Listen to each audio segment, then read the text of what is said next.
Virus ప్రపంచంపై దాడి చేసి సృష్టించిన మారణహోమం అంతా ఇంతా కాదు. ప్రపంచవ్యాప్తంగా కోట్లాది మందిని ఈ మహమ్మారి బలి తీసుకుంది. ఆ తర్వాత వ్యాక్సిన్లు అందుబాటులోకి రావడంతో కోవిడ్ భూతానికి కళ్లెం పడింది. అయితే ఈ టీకాల వల్ల ప్రయోజనాల కంటే ప్రమాదాలే ఎక్కువ ఉన్నట్టు తాజా అధ్యయనం ఒకటి తేల్చింది. ఇందుకు సంబంధించిన వివరాలను వ్యాక్సిన్ సైన్స్ జర్నల్ ప్రచురించింది. ప్రపంచ ఆరోగ్య సంస్థ పరిశోధనా విభాగం గ్లోబల్ వ్యాక్సిన్ డేటా నెట్వర్క్ పరిశోధకులు కోవిడ్-19 వ్యాక్సిన్లో ప్రత్యేక ప్రతికూల సంఘటనలుగా పరిగణించే 13 వైద్య సమస్యలను తీవ్రతరం చేసినట్టు గుర్తించారు. Argentina, Australia, Canada, Denmark, Finland, France, New Zealand, Scotland దేశాల్లో కోవిడ్ టీకా తీసుకున్న 99 మిలియన్ల మందిపై అధ్యయనం నిర్వహించారు. ఎంఆర్ఎన్ఏ టీకా తీసుకున్న వారిలో హృదయ కండర వాపునకు కారణమయ్యే మయోకార్డిటిస్ ముప్పును గుర్తించారు.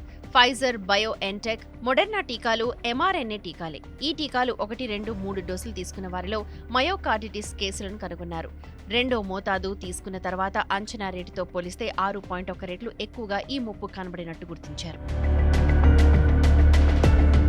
ఆస్ట్రాజెనెకా టీకా 3వ డోసు తీసుకున్న తర్వాత గుండెకు సంబంధించిన మరో ముప్పైన పెరికార్డిటిస్ ప్రమాదం 6.9 రెట్లు పెరిగినట్టు గుర్తించారు.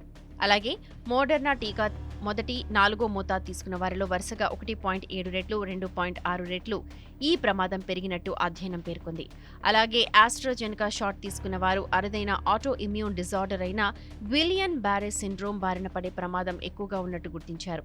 రక్తం గడ్డకట్టే ప్రమాదం 3.2 రెట్లు ఎక్కువ అని అధ్యయనం తేల్చింది. మోడెర్నా టీకా తీసుకున్న తర్వాత న్యూరలాజికల్ డిజార్డర్ అయిన అక్యూట్ డిసెమినేటెడ్ ఎన్సెఫిలోమైటిస్ వచ్చే ప్రమాదం 3.8 రెట్లు ఎక్కువగా ఉందని అధ్యయనం పేర్కొంది. ఆస్ట్రాజెనెకా టీకా తీసుకున్న తర్వాత ఈ ముప్పు 2.2 రెట్లు ఎక్కువగా ఉన్నట్టు నివేదించింది.